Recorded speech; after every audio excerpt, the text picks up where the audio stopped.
Welcome back, everybody, to this week's live episode of the DCL Duo podcast, brought to you by My Path Unwinding Travel. And we couldn't be more excited to have the Doug McKnight here from Rope Drop Radio and Rope Drop on Deck. Welcome, Doug. Well, thank you so much for having me, guys. I'm super excited to be on here and chat cruising. Yes, the last time we talked, we came on your show on Rope Drop on Deck and talked about one of our cruises. So we're very excited to have you come back and reciprocate. We love talking to you, obviously, and of course Michelle. We know Michelle is at Walt Disney World right now, so poor thing. Poor thing. She was complaining about being hot. Yeah, So, it is It is very hot there. I will tell you, it's in the 90s here in the Seattle area. Oh my gosh. How are you surviving? Are you guys going to be okay? We are going to be okay because we have air conditioning. Okay. But many of our friends and neighbors do not have air conditioning, and they are dying here because we are not used to this kind of heat in the Seattle area. Although I think and we stupidly went out. We stupidly went out for a run at 3:00 in the afternoon today, which was just dumb. Yes, it was. Here we are. It was, but it was the only time that the two of us could actually get away from our computers and do our run. And so, got to do what you got to do. Exactly. All right. Well, let's get some hellos out of the way before we dive into Disney Cruise Line news. So, hi, Linda, who's looking forward to your trip report here. But she just brought home COVID from the fantasy. Sorry, Linda. That's such a bummer. Sorry, Linda. And Tinfoil Mouse here, CT, just got back in time to catch tonight's episode. Oh. Yes, we're excited to have you. Hello, Tracy. Always fun to have you on Mondays. Yeah. And Jeff, Alaska, great travel destination. We hope to find that out ourselves next year. Josh McHenry, two of his favorites colliding tonight with DCL Duo and Rope Drop on Deck. And Martha Goodwin is excited. And Linda's asking, are those DCL medallions hanging up back there? No, those are Run Disney medals. They're no, all Run Disney. Nope, there's a Castaway 5K. Oh, there you go. I did not earn. But she's also pointing out all of the ears you've got over your right shoulder. There's a few. There's just a few. I wear those. Yeah, I'm sure you do, Doug. Nice. All right. And then Bridget's also saying hello, as is Sarah. So hello to everyone. Hi. All right. Well, we're going to dive in first, as we like to do on Mondays, if there is Disney news, to talk Disney Cruise Line news. And man, it has just been a nonstop treadmill of Disney Cruise Line news these past couple of weeks. Totally. And in fact, I'm realizing there's one story I forgot to include in here that we'll have to talk about really briefly. But what you see on the screen right now, for those listening afterwards, you should really head over to youtube.com/DCL Duo to watch these. Even if you can't watch them live, you can watch them after the fact. We've been trying to put up pictures and art and things like that to provide a little visual aspect to the show. But I gotta say, Matthew is asking, where's the Mountain Dew, Doug, by the way? It's too late for that. Someone has to sleep tonight. Right. I just have water. Sorry. Yeah.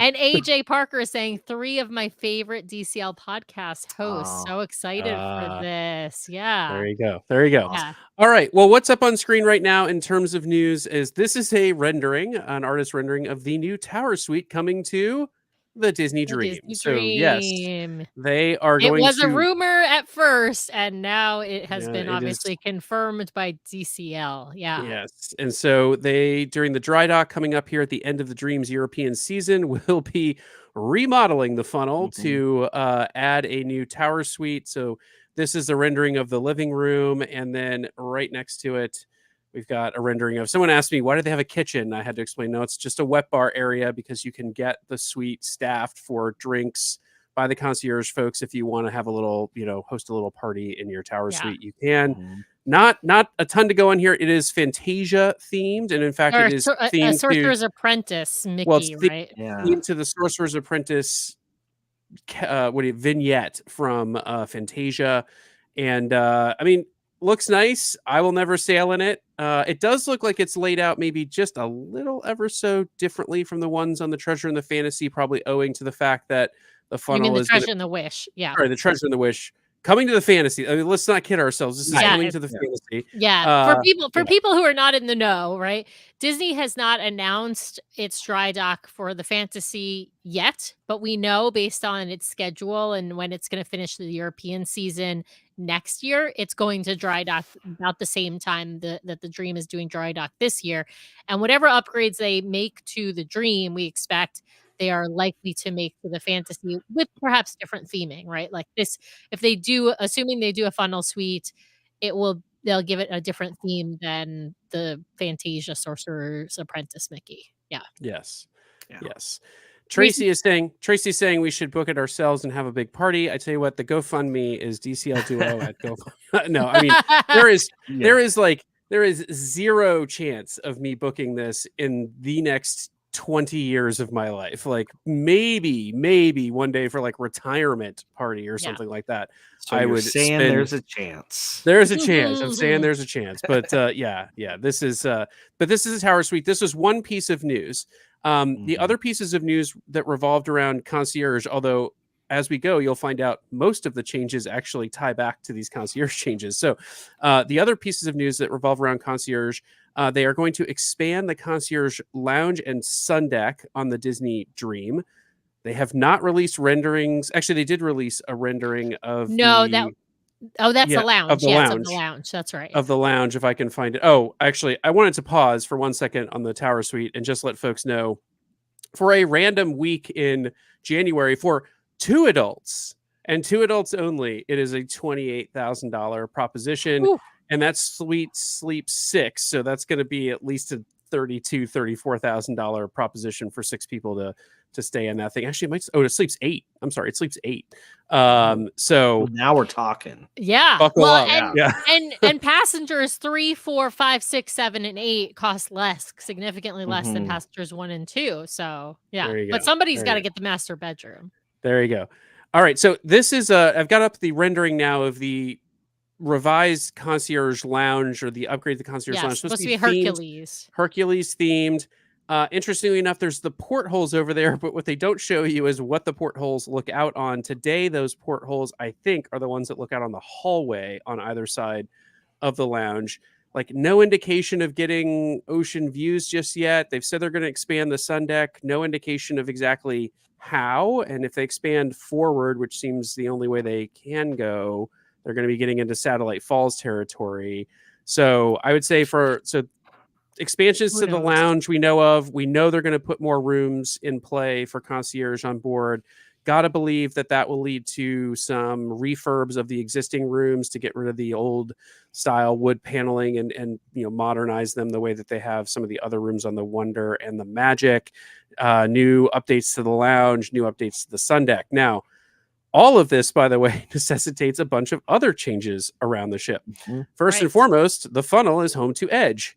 Edge will be relocated to Deck 5 and share an outdoor space with Vibe, presumably the existing outdoor space for Vibe, which will be getting a ball pit, which is an interesting choice. Gross. That's what all tweens want, a ball pit. A ball pit, right? Yeah. I thought toddlers want a ball pit, not tweens and teens.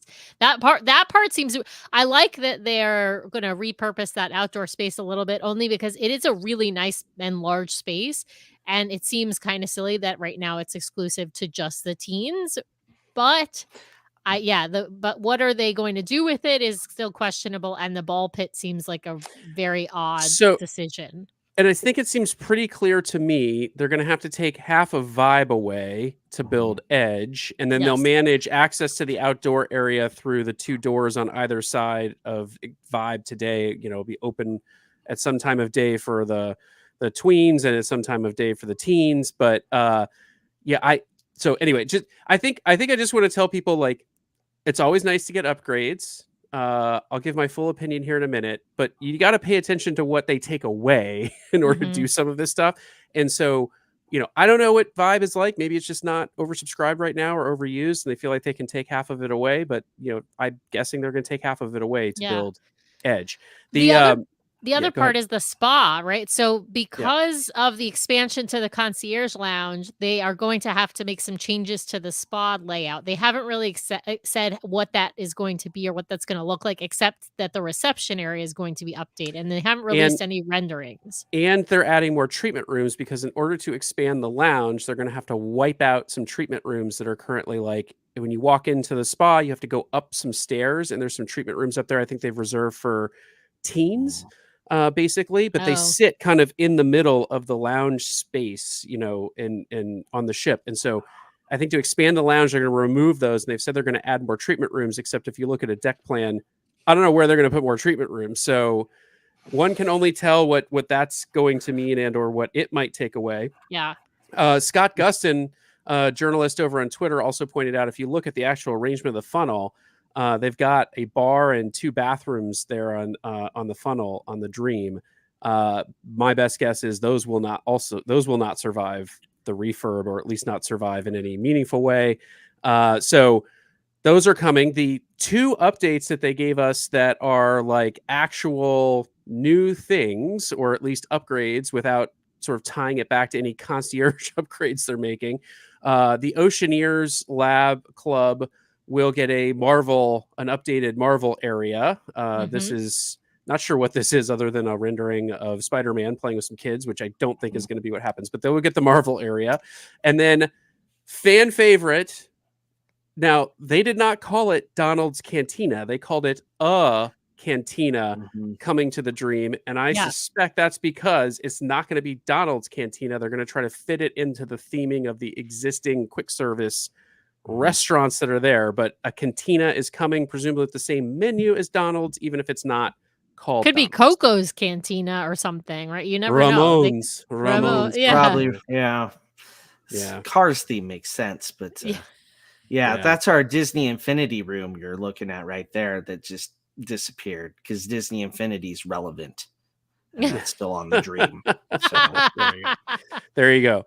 Well, I would say this, a couple things. One, if you got kids out there, I'd love to hear your thoughts on the Vibe Edge thing. Sarah. There is one, Sarah's saying that talked to my tween about the outdoor space issue, and she was less than thrilled. In fact, she called Vibe those kids and told a story of how they kicked the tweens off the sports court. So, it's going to be. I have the one kicking them off the sports court with the same love of the change. They're like, well, I guess we're not going on the Dream next year. That was the response.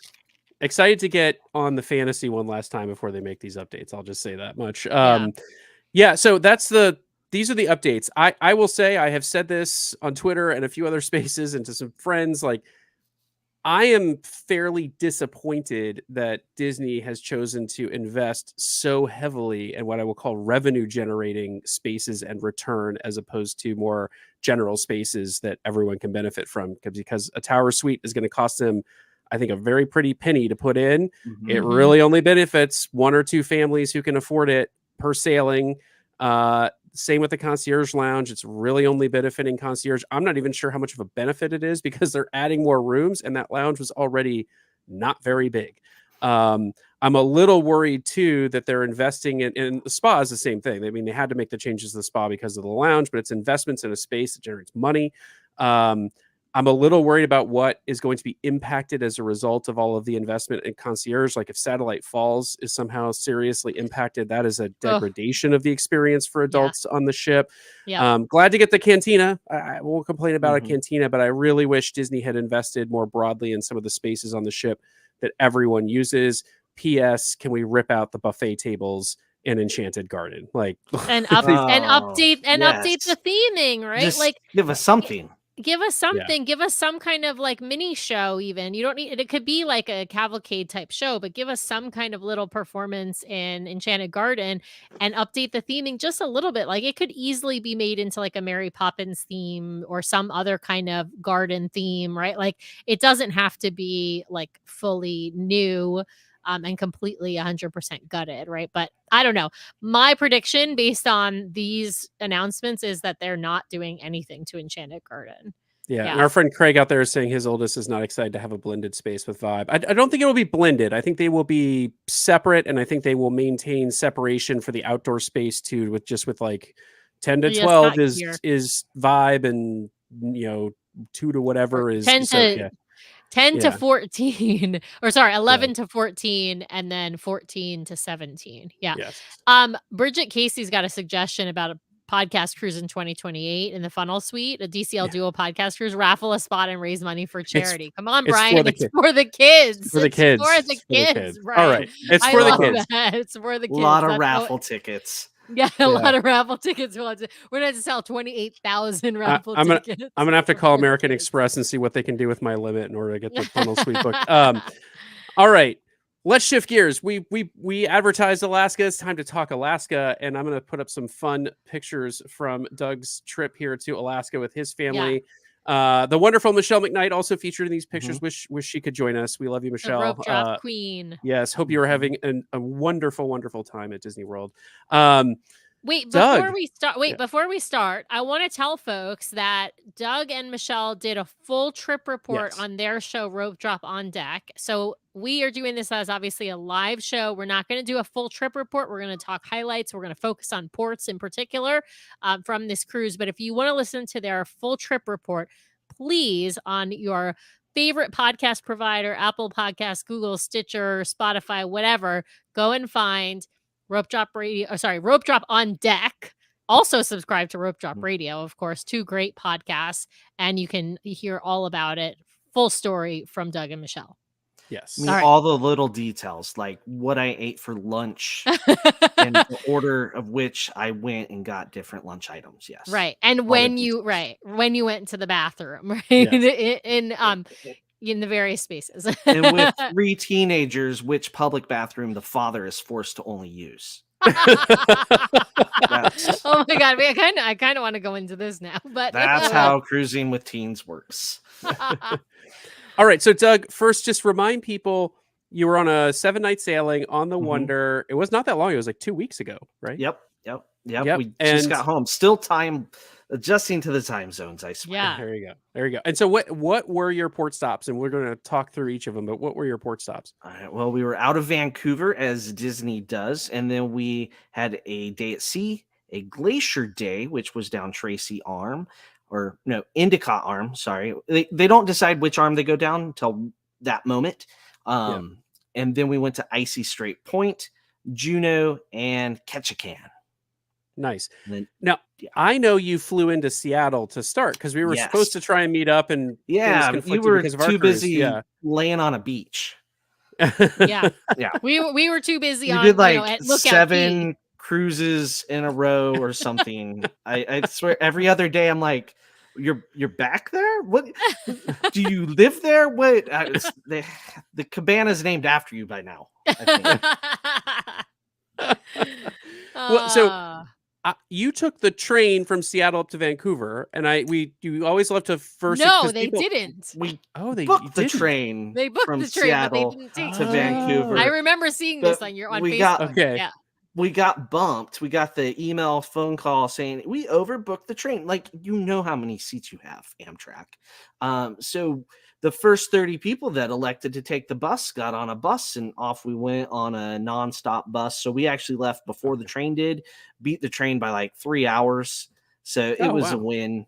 I didn't mind taking the bus. The scenery's not as good, but we were going to Alaska. We didn't need that scenery. Yeah. Yes. And that train can be really, really slow because it definitely gets like stopped because of freight train traffic, because it doesn't have the Amtrak trains, passenger trains don't have priority on the tracks on the West Coast at all. And there's one set that goes all the way up to Canada. And so, they're not the best, and they're generally running behind, and they do take a long time. It is pretty. You do get a nice coastal view, a lot of it. Yeah. Really cheap. So for a family of 5, we saved a lot of money by flying to Seattle and then doing the train. Plus, we went to a Sounders game where they won, so it was all good. Did you go up the same day you were boarding? Like, was the bus dropping you off and you were getting on the ship? No, we didn't trust the train that much. We spent one night. Absolutely. Yeah, one night in Vancouver, had lunch, had dinner, walked around a little bit. Okay. Mm-hmm. Yeah. Okay. So and we tell folks, if you're coming to Seattle, the train is an option, bus is an option, but also renting a car is an option. It's about a 3-hour drive, not including the wait at the border. I say that because the wait at the border can be anywhere from like 15 minutes to 2 hours, right? So it's just one of those things where you have to build in that time. I've never looked, but the jet ferry doesn't go all the way. It just goes to Victoria, It goes, right? Yeah, it goes to Victoria. Yeah, The Clipper, yeah. the Victoria Clipper. Yeah, it goes to Victoria. You could then take another ferry to Vancouver, but that wouldn't be a very efficient way of getting to Vancouver. It's a planes, trains, and automobile situation. Yeah. So so let's focus on the ports then, Doug. So remind me, it's already left my memory. The first Glacier port Day. was Well, first day is Glacier Day. Glacier Day. So not a port. So was there a glacier viewing excursion or anything that you all did? There was. The glacier viewing excursion wasn't offered until we boarded the ship. Nobody could pre-book it. So there was like, when they announced that was a thing, there was kind of pandemonium of people running to Port Adventures to try to book that. So that was interesting. They did do that. We had no intention of doing it. The glacier viewing, if you're looking at the video right now, that is the view from the ship, and you can see the Port Adventure boat in that picture. And that's a big tender boat, double decker, and you can see how tiny it looks as it approaches that glacier. Nice. Yeah, glacier viewing is the best day. You've been to Alaska several times before, so this was not your first trip. This was our second time. We did a 5-night Disney cruise in 2017. Okay. So we did the weird 5-night. It fit our schedule. That was all we could do. So it was nice to do the full 7. It's the one that's the week before or after the 9-night, right? To get it back on its 7-night schedule. Yeah. They usually do one of those. 7 nights is not the same on a different day of the week for cruise lines, evidently. They have to readjust for some reason. Whatever. I think it just has to do with the ports and like getting their spot at the port for for most of the season. They get the same slip at the port. Gotta have the same day. Yeah, so, exactly. All right. So if you wanted to do the glacier viewing, you had to sign up on board. That's odd. Yeah, it was weird. We didn't. It didn't bother us because Glacier Day is, so you enter the fjord. They made the announcement at about 10 which one we were going in, and that we were cleared to enter by the U.S. Parks Department. And then it's like a 2.5-hour journey down the fjord to the glacier. You pivot a couple times for about 20 minutes and about 2.5 hours back out because it's like a no wake zone. So you're just crawling along. Slow. Yeah. Now this is also Character Day. If we go back to those pictures, so this is for folks who haven't traveled Alaska, which we haven't, but this is the day where you see photos from people on deck with Mickey, Minnie, whoever, Fab Five in their Alaska outfits. Yes. This is like what this day is hugely about, right, Doug? Right. So your day is based around watching nature, right? And if you're going to watch the nature go by for 3 hours, you're going to stand on the top deck against the rail and look at the nature. Well, what Disney does is they have the characters meeting on the top deck, on deck 10, along the rail. So the line goes along the rail. So it's essentially what you would do anyway, but every 20 minutes or so, you're meeting a different character. And so we would go from meet Mickey, go to on the port side, go to the starboard side, get in Minnie's line. Meet Minnie, go to the port side, get in Donald's line. Then go get in Daisy's line. And it was just back and forth all day. There was like a couple half-hour gaps where we ate lunch. I actually got a sunburn on our Glacier Day. Oh, so wow. It's just like a very mild one, but it was like, oh my gosh, I'm sunburnt. Yeah. And you guys are all wearing sweatshirts in these pictures. So it's, people don't realize it's still sunny out, even though it's not, it's not warm. It's not hot. But it's still sunny. Yeah. Yeah. There was points where I was ready to take my sweatshirt off, but when you take the picture without the shorts and flip-flops, then it looks like we're really in Alaska. So, I left it on for all the pictures, but it was a good day. And like our kids, like our son kind of bounced around and he would show up like as we got to the front of the line, like he was bouncing around, taking pictures and stuff, different places and hanging out with his friends throughout the whole day. But yeah, met the whole Fab Five, Sensational Six, I should say, up there. So and then Yeah, Daisy. And then Coda was wandering around for a little bit. Oh, the bear, right? Mm-hmm. Yeah. Yep. Brian, go to the next pictures because I think there's some more of the character pictures here. Oh yeah, there's Donald. Oh, there's Coda. Yeah, love it. So Coda, Donald's got the quilted puffy vest. Yeah, still no pants, but yeah, he's geared up. They're all ready to go. But you can see like the picture with Michelle and I. The glacier is behind Michelle's head. And so when we have those pictures with Mickey, they rotate the ship, and then our pictures with Minnie also have the glacier behind it. Yeah. So they know what they're doing. It's like they do it once a week or something. And you said 15-20 minutes to wait each time. So 30 minutes, right? So the characters were like every 30 minutes. Their lines were open 30 minutes. You know how Disney Cruise Line does the lines open so many minutes. And so it was very easy. There was a lot of times where we were waiting to be like first or second in a character's line, like the one wasn't closed yet. So we waited a half hour a lot of times just because that's the character schedule. But yeah, it wasn't like hours for these. I don't think a lot of people understand what Glacier Day is and that meeting the characters is the best thing to do. There's a ton of people that camp out at the very front of the ship, like all day. Like they get up there first thing in the morning, front of the ship, and like the ship goes right up to the glacier. That's cool. You see it navigate through. But then as soon as you get to the glacier, it goes boop, boop. Right. Like Michelle was talking to one guy's like, I sat there all day, held space for my family, and then it turned.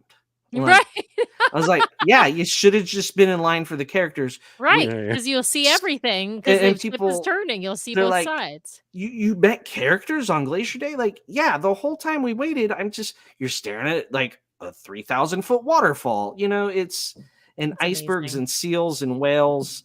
One bear that people argue was a rock. I'm confident it was a bear. I love it. Well, listen, we've got to plan our day like this. I'm going to do what you did, jump from character to character. We'll let Nathan bring his iPhone so that he can watch YouTube while we wait, because I know he won't stare off at the nature like we leave him in a chair. Fair. And then you just text him or grab him. Yeah, that's so smart. You just leave him in a chair and then grab him when you're a couple, families away from having your picture taken. Like the thing I really love about the fjord is so narrow. Like the picture with Coda, if you're looking at the screen, like you can see that rock face looks like it's right behind the funnel, right? Yeah. Like you're so close to everything. It's fantastic. Awesome. Well, Josh, Daily MTB writer, is saying he loves the DCL villain. The DCL villain. Sorry, Josh. You're fitting right in the Pacific Northwest with your shorts and flip-flops. With your shorts and your flip-flops. So, and with your sweatshirt, it's the classic Pacific Northwest style. Best way to go. You got it. Well, let's talk about your first actual port of call. You said it was, I think, Icy Strait Point. Is that right? Icy Strait Point. Yes. Yeah. Tell us what you guys got up to in Icy Strait Point, and did you book an excursion through Disney? I think that's always one of the key things people want to know about is, what did you book and what way did you use to book it? That is a great question, is how did you book? And first, let me give props to Icy Strait Point. This is the model of what Alaska needs to do everywhere with their ports. Instead of passing legislation to limit cruising, go 15 miles down the road, build a port, and do excursions. Icy Strait knows what they're doing. Come on, Juneau and Sitka, like, get your act together. Anyway, there, off my soapbox. But because it was fantastic. You walk right off the pier, and there's an excursion hub. There's a shop. There's restaurants. It is set up perfectly for cruising. We booked a third-party excursion because in Icy Strait, we got in at about 7 a.m., and I believe we were there till 7 p.m. or 8 p.m. Oh, wow. We were done with dinner and waiting for the show when we saw them cast the lines. Oh, wow. So it was like 7:50th. So it was probably 7:30 when we saw them cast the lines. Yeah. So we booked third party. We booked Hooked Adventures, We did a whale watching excursion. 3 of the pictures on the screen right now are from that whale watching excursion. So we had a little boat with Look a captain. At that orca, by the way. The orca in the upper right-hand corner of the screen. It was pretty ridiculous crazy. Orca whale or killer whale, as folks know them. If you know Shamu, that's what that we're seeing. It's amazing. Yes. Orca, killer whales, so not same thing. We saw about a pod of 20 to 30. Wow. And they were just going kind of crazy. They swam under our boat multiple times. There was like 2 other boats in that area while this was all happening. Our captain picked up his phone and started filming because he's like, this is crazy. And so that's a good sign when they start filming. So it was fantastic. And it's better than they usually see. Yeah. Right. And the picture of the seals on the buoy, also from that excursion. Then we went over to check out some humpback whales that were doing some bubble net feeding. So the picture in the bottom center is when they all come up together, up cool. through the circle of bubbles that they make, and they all feed that way. God. And we saw them do that about 5-6 times. There was one of the Disney excursions over there. Because of course we were the only ship in port that day, so we knew the other boat was Disney. And it was 2 stories and 5 people deep from the rail. And here we were all this space, our captain guy talking, giving us personal stories, and his dog. Of course, there's always a dog on a boat, and especially in Alaska. So wait, tell us again the name of this third-party excursion, because this sounds like one to recommend. It was Hooked Adventures. And yes. Icy Strait Point. All right. Yes, and Huna is the name of the little town. So my son actually got off the ship at about 7:30 in the morning and went running with a kid that he had met, a new running partner that he has. Of course he did. So he ran all the way over to the town, ran around. It's the first time on a cruise he's ever ran in port. So he thought that was really cool, but we were there so long, you didn't have to stress about getting back. But the neat thing is this excursionist center, you walk right off. It's basically right there. They pick you up there. They drove us over to the little town. They said, if you want to look around Huna, you can, and then walk back, or we can drive you back to the excursion center. We're like, you can drive us back. We're good. There's really not much there. And then, we got back on the ship and relaxed some after an exciting day of whale watching. That's amazing. Nice. That's awesome. Yeah. All right, port number, I'm going to call this number 3, even though technically, because Glacier Day is number 1. So even though it's not a port, but there's excursions and whatnot, and it's a big event. So that was that Juneau or Ketchikan? I can't remember what you said. Juneau. Juneau was next. Yeah, tell us what you booked in Juneau. Juneau. It was the place where every cruise we like to do something that pushes us a little bit out of our comfort zone. Like the Dunn River Falls in Jamaica, definitely. Why should we climb up a waterfall? That doesn't even make sense, but we did it. We did a marble sculpting thing in Greece, something that's a little different that you get back on the ship. Not everybody did. So Mendenhall Glacier is in Juneau, and it feeds into Mendenhall Lake. And it's part of a national park. And so only so many people can go on it. There's no motorized boats or anything. So there's canoes or there's kayaks. I'm like, let's kayak. Have we kayaked? No. Did the thing say you don't need to zero have any experience? Zero experience. It said that in the description. First question when we got over there to the kayaking, they're like, so everyone's kayaked before, right? Right. And we're like, no. But it was, a group of 12, so just 6 kayaks, and we're an odd number. So our youngest ended up going with the guide. So she was literally just passenger princess the whole time. So the picture on the screen is Claire just being Claire in the front. That's what I thought. That is how hard she worked the whole time. Because the rear person is really the one steering. Doing most. And Claire did not much. So the pictures, so the other photos of is Alden in the front with you. Was he just dragging you the whole time then? He was splashing me mostly with very cold water. And then Michelle and Sam were together. Probably not the best pair. There was some yelling. Sam Sam was not exactly thrilled to be kayaking, and I don't know that That's made hilarious. Michelle very thrilled. Will we kayak again? No, we will not. But we did it. We did it. We touched an iceberg. Start, they're like, kayak over towards that waterfall, and somebody else in the group, because there's 3 other kayaks, was like, what waterfall? And they're like, oh, that little dot over there, that's the waterfall, Nugget Falls. That's where we're headed, towards that.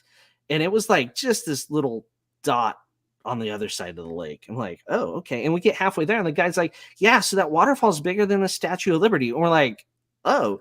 And like, we realized we went 5 miles kayaking, and the wind did shift halfway through to where we kayaked into the wind both ways. Oh God, that's hard. That was awesome. Kayaking against the wind. So kayaking is hard. It's a lot of exercise. It's a lot of upper body and core exercise, no question. Yeah. We've been sea kayaking a few times. In the Pacific Northwest. This is a thing that people do. You do, obviously. But it's a good workout, and your like shoulders and arms are usually really sore afterwards. You have the worst luck with any form of transportation. The wind. And like someone trains, else said, automobiles and boats. Although you had great luck with whale watching, so. Right? Yeah. We had great luck with whale watching. We used all our luck that time, day. All the pictures they used to market Mendenhall Glacier. The glacier still covers the whole bottom area. Now it's like this just one little narrow thing off to the left. It used to cover that whole thing. There used to be a whole bunch of icebergs. Now most of the ice that calves off of the glacier just falls on the land and melts. Wow. Right. So there's not crazy. Like the pictures they market with, there's like hundreds of icebergs. Yeah, there was 2. So now did you book this through Disney or through a third party? So this one, Disney. I was ready to book through a third party, but Disney, but when we went to, so we're platinum, when we did our final payment so that we could book our excursions, the third party one that I'd been looking at the whole time was full. It was unbookable. Oh, wow. And I was sold out. Yeah. Sold out all of a sudden. And so then I booked through Disney, same company, same everything. So Disney did one excursion here. So only 12 people from the Disney ship did this experience. Wow. Right. And it was just like, I was, okay, we paid in full. We're definitely going. I went to book it through the third party, and it's like, oh, this is gone. Okay. And it's available on Disney. So I booked this through Disney. Would have done the third party because it was like $50 cheaper. Yeah, per person. Yeah. We paid for the sticker of Maleficent. So well, what you don't know is the third party people had battery powered motors on their kayaks. So right? No, it's the same. That's the funny thing though about a lot of these third party vendors is it's very common that they are vendors that Disney already uses. I mean, it's not always. There are multiple companies that do some of the same excursions or very similar excursions, but you might pay $25 to $50 to $100 more per person if you're booking it direct through Disney. It's just hard to know. Would this day have been, would the alternatives here have been, when do we get to sled dogs and helicopters? So that's like a lot of Mendenhall, a lot of Juneau is helicopters, and the weather was good. The helicopters went, people got to pet their sled dogs. Everybody is happy. We paddled for 5 miles. So, it sounds like a great decision. Our other and option, I like kayaking, so it's just funny to me. Whoever designed a kayak was not thinking about comfort at all. Like, is there a seat? Isn't there a seat? The big boots, my one leg was numb. It was Alden had blisters. It was fun. Good times. Yeah. Well, we have stories now. And Alden's the really athletic one. He's the runner. Yeah, but he's a cross country runner, so it was more weightlifting than he'll do all summer combined. Yeah. Love it. Yeah. All right. Well, what's next up here, Doug? Where are we headed next? Ketchikan? Ketchikan, the salmon capital of the world. We did nothing with salmon. So this is one where the gangway is weird. I just want to shout that out because it goes into the atrium and it's a super narrow little metal thing that goes and turns, and people are coming and going. We were there, people are getting off and on constantly.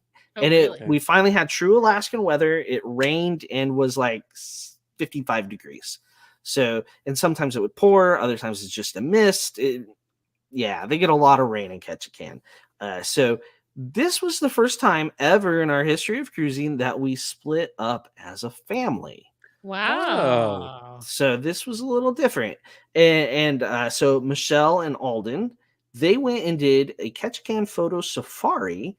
And then myself and the girls, we went to the Lumberjack Show. Oh, I've heard about the I've heard good things. Let's talk about their photo safari first, yeah. and then we'll talk about the Lumberjack Show. But were both of these booked through Disney, or were these third-party bookings? So same prices, third party or through Disney. I decided to just do through Disney since it was the same price, same times. It was like, okay, we'll just do through Disney because then I don't have to pay for it now. Right. I pay for it later. That was, and if anything reason. Gets canceled, then you also don't have to worry about cancellation. If the port time gets messed up or you have to divert or whatever. Exactly. So same price. I was like, we'll go through Disney. I'm never afraid to go through a third party, but this time I was just like, it makes sense. So Michelle and Alden's excursion was first, and theirs was longer, much longer. So they met in the nightclub, which the name I've already forgotten from the Wonder.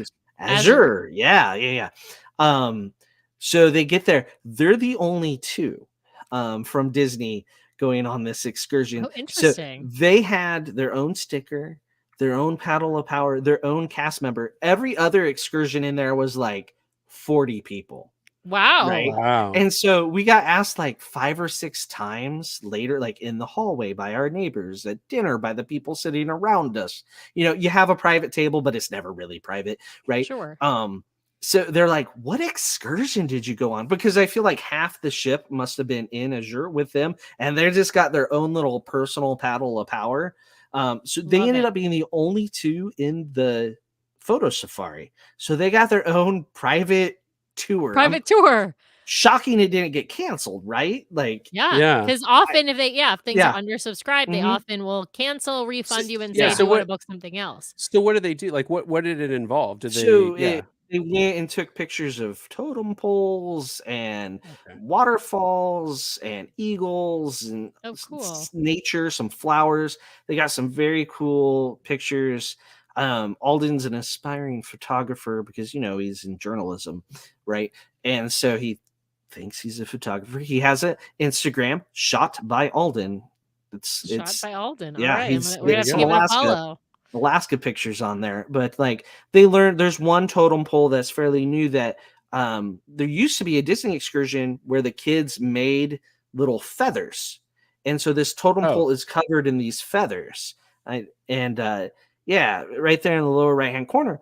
And you can actually, when you really look at it, there's one kind of right in the center where there's Mickey heads on the little feather. So that totem pole is not authentic in any way, shape, or form. The design on them, but the design overall is like, it was one of those cultural things. They no longer do that excursion, unfortunately, because probably undersubscribed, right? But so they took a lot of pictures, some very artsy pictures of totem poles.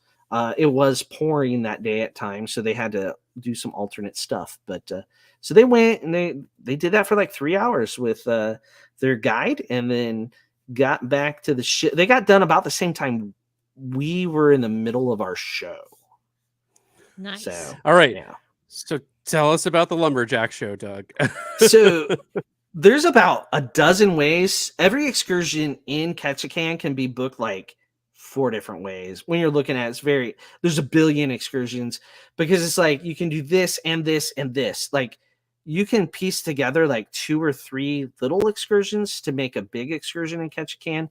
And so like a lot of people came in from their excursion to the Lumberjack Show, but we just booked the Lumberjack Show. So we were some of the first people in, and you don't meet on the ship with this excursion, which freaked out so many people. Like meeting place is the show. It is a block away. Like, you can't get lost. Well, if you do, you're really directionally challenged. You could, but like Yeah. You're lucky you have to work at it. Like, how'd you get on the ship in the first place, right? How'd you how do you eat lunch? So we got in there, we sat, and I would say it's definitely geared towards mid-elementary age. That's their target audience. Younger would be totally fine. A little bit older is like, oh, this is campy. I don't think they would use that word though.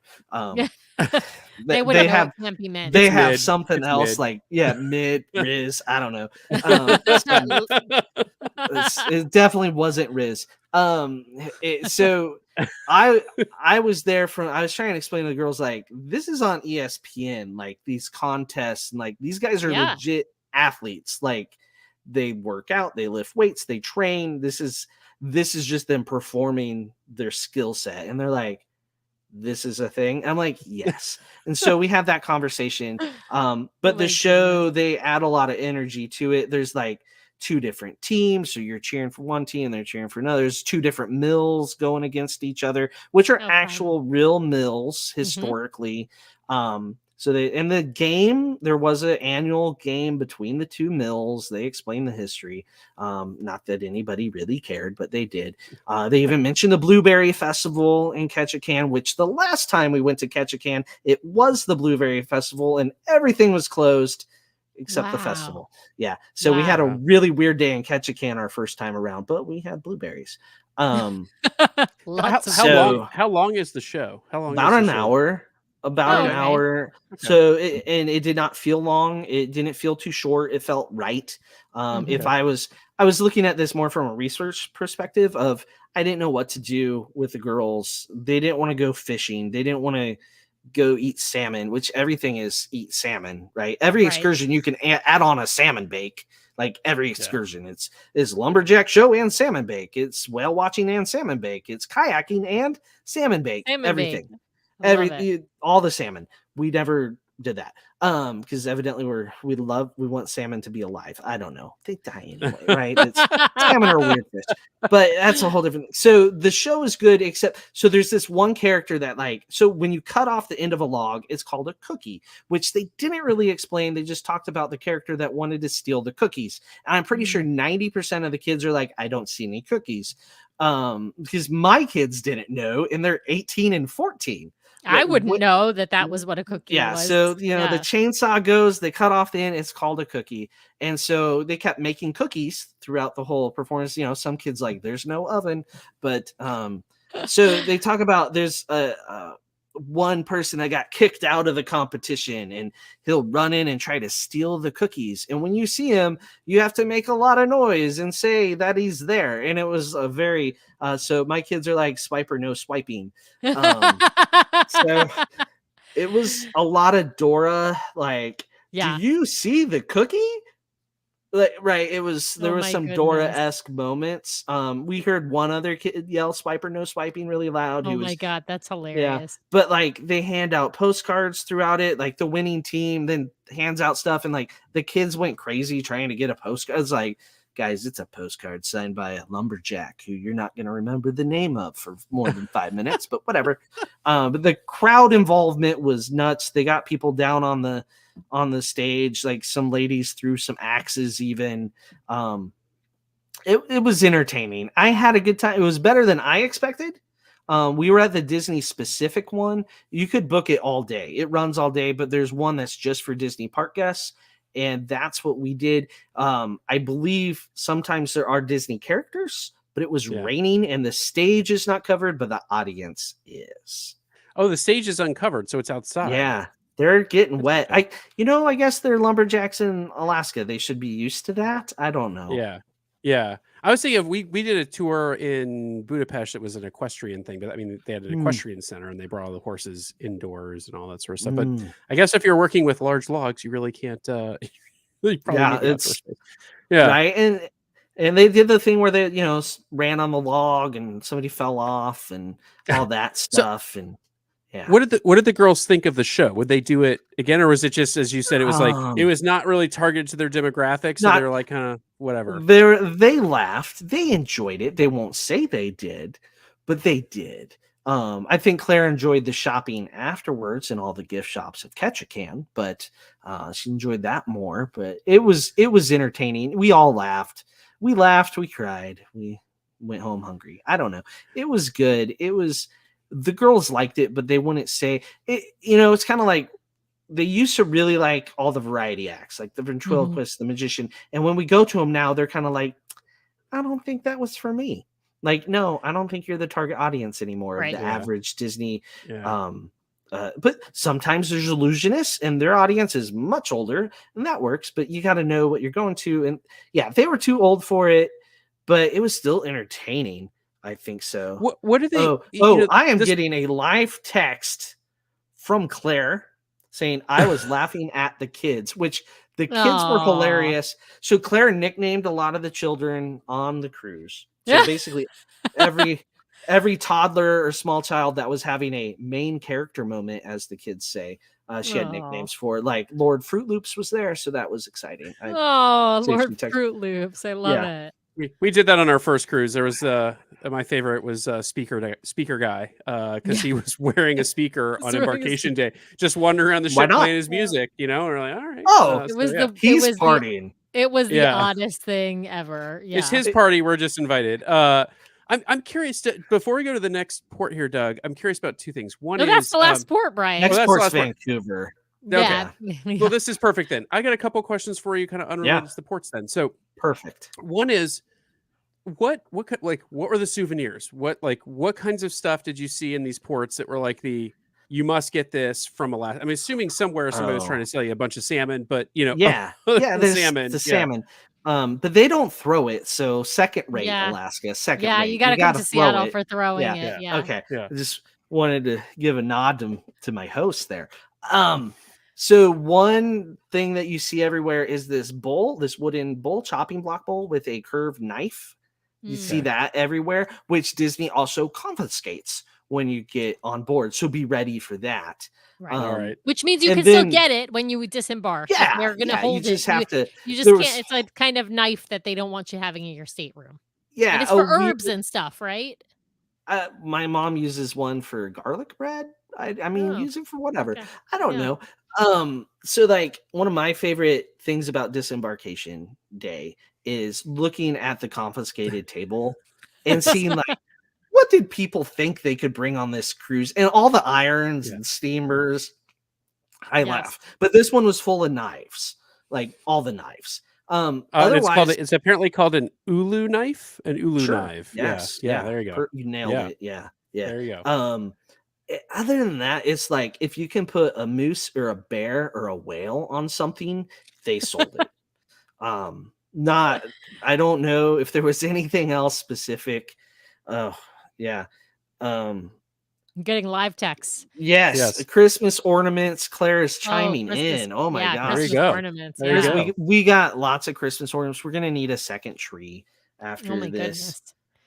What about on the ship? So people are always curious Alaska about merch. the Alaska merchandise, and sometimes Disney does well with the Alaska merch and stocking it well, and other times not so much. Curious as to what was the stock like, and was there any I have to share this comment speaking because Doug, you and I are the same. I'm always eyeing the table of confiscated items, and I love.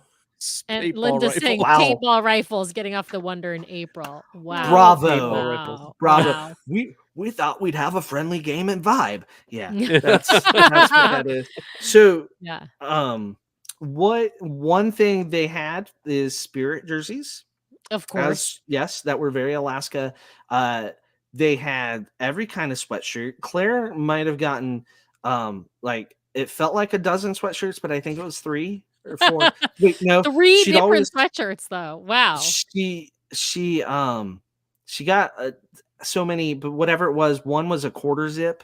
That was the actual DCL, and she'd always correct me on how many sweatshirts she got, and I'd be like, "Oh, and a quarter zip." A quarter zip. So yeah. So that was a lot of it. Was that there's no Traverse. I was very saddened. Disney no longer feels like I need these cups.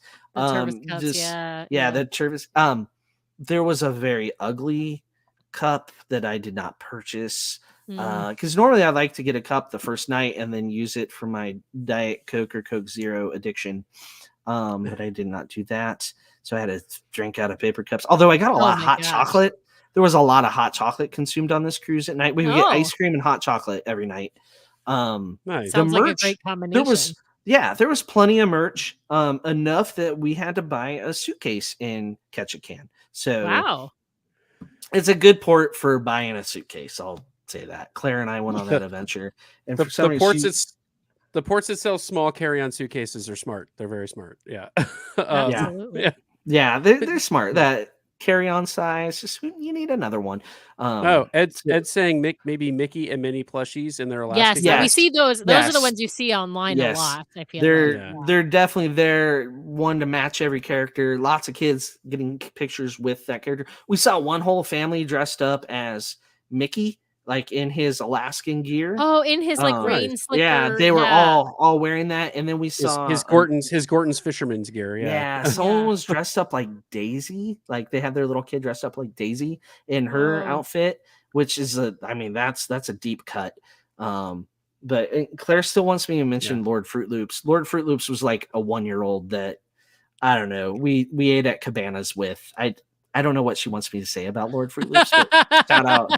Shout out to Lord. If you're out there, Lord Fruit Loops, and you know who you are. You know who you are. Hopefully you don't. Or that's really embarrassing. His parents don't even know who he is. All right, I got 2 wrap-up questions for you, Doug. The first is I want to know. Your kids are older. You got one headed to college next year, if I recall correctly. Yes, right? And Alden's getting close, and Sam's getting closer. Claire closer. Sam is going to college. Claire is the youngest. Yes, freshman in college, junior in high school, freshman in high school. So, are they still into Disney Cruise Line? Are they still having fun? Yes. Okay. Okay. So, we did a royal cruise last Thanksgiving, and they all came away from it with, let's do Disney for the next few years while we can still go to Vibe. Before we start venturing other places. It was a consensus. It was pretty uniform. Sam did go to some of the 1820 Society stuff, mainly for the free food and free drinks. She said that one's very different from cruise to cruise, I've heard. And was mostly very unique individuals at hers. Or theirs. Love it. There you go. Yeah. All right. Go ahead, Sam. I was gonna say I love that they all chose Disney Cruise Line, and even having been on Royal, can you get them to go to family activities on the ships, or are they just off doing their own thing between Vibe and 1820 Society, or making friends or hanging out with each other? So they're all different. Different kids are very they're all different children. So Alden, basically, we see him at our excursions at dinner, and then he's off. He's social. He's making friends. And he must have had friends with a curfew on this cruise because he was back earlier. He was back before the sun came up, which is actually saying something on an Alaskan cruise. That's not quite so crazy. The girls, though, they tend to go to the show with us. Sometimes they might go do they did some stuff in the D Lounge together. They went and watched some of the different game shows. They usually met characters and did photos with us after dinner, a little more after the show. But they went to all the Broadway style shows. We also saw Inside Out 2 on our cruise. Nice. Oh, nice. So they did that while Alden goes off with his friends. Nice. Cool. Nice. All right, Doug, I gotta ask. You've done it twice now. What's your one tip for somebody who's getting ready to take a Disney Cruise Line Alaska sailing? Let's make the deep cut tip, the thing that you're you may not think about this, but this is definitely something you should do. Well, so they're already booked. They're definitely doing it. So a deep cut, don't do kayaking unless you're a kayaker. Right. Don't stay at the front of the boat for 5 hours. Right. Yeah. The obvious, the simple tips are pack layers, bring binoculars, We used our binoculars a lot on Glacier Day, but a deep cut, I think, is try to like enjoy the sunsets, stay up. The colors and the way they change from 9 o'clock to 11:30 at night, the sun's setting for like 2 hours, right? So try to see that whole thing. Plus, we had a navigator's veranda. This might be a deep cut here. It was awesome. We were kind of like, we got to book a navigator's veranda because we booked late because we had to move the cruise around a few times because of the kids' schedules. And that was kind of the best available for the price, booking late.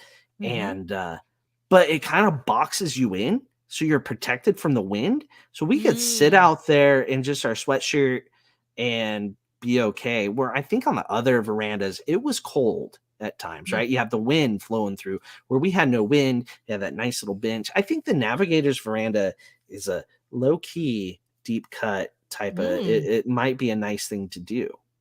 Nice. I like that recommendation because people are always asking us what kind of room should I book, and it's so individual to the family and what they like. But we've never stayed in a navigator's veranda. For those who don't know, that means that it's a partially blocked, essentially, veranda where it's where they usually have higher walls than a regular veranda, and sometimes they are solid color instead of being completely see-through. But it kind of depends. There's some variety. Yeah, so there's this. It looks like a true navigators looks like a porthole from the outside of the ship. So there's obstructive view verandas where there's just metal and stuff in the way. This a true navigators is like it looks like a porthole. They had a compass in there and a map as if I was doing something. But we went northwest for most of the time. You might have a photo through it. I don't know if I may have not put it in here. Yeah, I'll see if I can find it. Yep. All right. And like Alaska's so pretty, I was capable of taking some of those photos. Yeah, nice. And I'm not known for my photography. I was going to say, for those who may not know, Doug is not known for his photos. But Doug is not. Doug doesn't have his own Instagram for photographs like Alden. No one. Awkward character pics. Yeah, I love it. Yes. Now, Doug, would you go back to Alaska? Now you've done it twice, but obviously 2 different experiences and years apart. Like, would you go back? And what do you think is like the perfect kid age for going to Alaska? Ooh, that's a great question. I will definitely go back. Next time, I would like to do the one directional type of cruise, like from Seward to Vancouver or to Seattle type of thing. That's next. You know, we did the Inside Passage loop. I'd like to do that. As far as ideal kids, boy, our kids were pretty young when we did it the last time. Claire would have just been 7 years old, I think. Oh, wow. Or yeah. 8. So she might have been a bit on the young side, but I think Sam being 12 was kind of perfect. So what's perfect for your oldest kid isn't for your youngest kid, right? Sure. So I think we hit a pretty good age for all of them between the 2 trips. There is a naturalist on board that does some lectures. Like one lecture is all about ice, which is fascinating. I watched all the lectures on our last cruise. This cruise, though, Michelle specifically was like, nope, we have to meet Mickey at that time, and did not let me go to the lectures because I'm very annoying after the lectures with facts about ice, which most of which I still remember. It's bubbles. They got to drill in and test the air. They actually bring an iceberg onto the ship. You can pet later on. I saw one kid lick it. I wouldn't recommend that. Was it Lord Fruit Loops though? No. Unfortunately, I was all by myself when I witnessed this. I didn't even tell the kids about it because they wouldn't believe me. So that's hilarious. There was like 2 kids like climbing on it. Like it was weird. But yeah, they just let it melt there by the stage. Just there it is. But they have to pick one up for the National Parks Department. So it's not like the cruise lines just out there destroying the environment before anybody gets mad. They're collecting ice from a glacier. They have to pick one up, and then the naturalist on board actually does a few tests to it to determine how long ago that ice was formed. Oh, cool. It's, millions of years ago, and they look at the composition of the gases in the air bubbles. So cool. Oh, very cool. Yeah, well, very cool. FYI, we got some comments about the Navigator Veranda. Some other fans of the Navigator Veranda: Wesley Davenport, Sarah, And Ed is noting that the Wonders Navigator veranda has a larger porthole than the Magic's Navigator's veranda. So that's another deep cut. So there you go. Yeah. Well, Doug, this conversation has only reinforced for me, like, we have not sailed together enough, because I think we would be like those two guys on Step Brothers. We'd be best friends like immediately. I think so. When we did sail together, we weren't encouraged to do things together either. Yes, because it was COVID. It was time. like it was COVID. Cruising had just started, and they're like, "Here's your 10-foot pole." I'll never forget. I was gonna say, I'll never forget 4 of us sitting in the Grand Cabana, just the 4. No, it was 5 of us because Nathan was 5. with us. Yeah, Nathan was 5 of us. Nathan was with us. Well, he was on the and beach. no power. He was he was out at the water, but we were there Grand was no Cabana, internet, there was no power. Who needs electricity? That had to do with the hurricanes. I would be the annoying guy who also goes to the naturalist and then comes back. He's like, Sam, did you know this? Did you know this? Yeah. Did you know this? And she would punch me in the face. So is why I didn't get to go this second time. Michelle was I'd be up with Michelle meeting Mickey, so no question about it. There you go. Well, Doug, sounds like a fabulous cruise. I want to reinforce what Sam said at the beginning of the show. If you want to learn more about this cruise, head over to Rope Drop on Deck. Great show. Everything Michelle, Derek, and Doug touch is gold in my opinion from a podcasting standpoint. So you should head over and listen there. For whatever reason you are not subscribed to Rope Drop Radio, definitely head over there. That is our personal go-to podcast for parks-related news, because I leave it to the experts. I can't keep up with it. So kudos to you and Derek for doing that week in, week out, Doug. I don't know how you do it. But head over, subscribe to Rope Drop Radio, Rope Drop on Deck. Doug, let folks know, beyond subscribing to your shows, like where they can find you, and Michelle. Michelle's a travel agent. So let them know all the places they can find you. Yeah, Michelle's at Rope Drop Queen on all of the things, just about, I believe. And Rope Drop on Deck is our handle on all the things except TikTok. We don't tick and we don't talk. And then Rope Drop Radio is Rope Drop Radio on all of the things. That's where you can find us. Rope Drop on Deck is would be a every week show, unlike DCL Duo, where you get like all the content because you guys are animals. At least 2 times a week. It's crazy. We are lucky to get out 2 times a month. We're gonna do great this month. But yeah, so it's kind of very low key. And then Rope Drop Radio is once a week. So that's Derek and I have been doing that for about 8 years, and that's how I met Brian way back. So that's exactly right. Before we were the DCL Duo, Brian was a guest actually on your show, and we have now both. And the ratings plummeted on Rope Drop Radio after I appeared, and so I was forced to start my own show. Yeah, we had to start our own so that because we wouldn't get invited back, and no, just kidding. Yeah. But anyway, we love listening to you guys for all of our parks content, as Brian said, and of course we love the Rope Drop on Deck show with Michelle that you have. For all those out there, if you're not listening, those 2 shows are fabulous, so we highly recommend them. But with that, we will just say thank you to Doug for joining us tonight. Thank you to all who are watching live, and to those who will watch this recorded show. Get on the live stream. Come on. And don't forget to subscribe to us on YouTube and like all of the episodes that you have watched, and maybe even the ones you haven't watched. And if you have not yet given us a review on Apple Podcasts, please hit those 5 stars right there. So thank you all for watching and listening, and we will see you soon. See ya.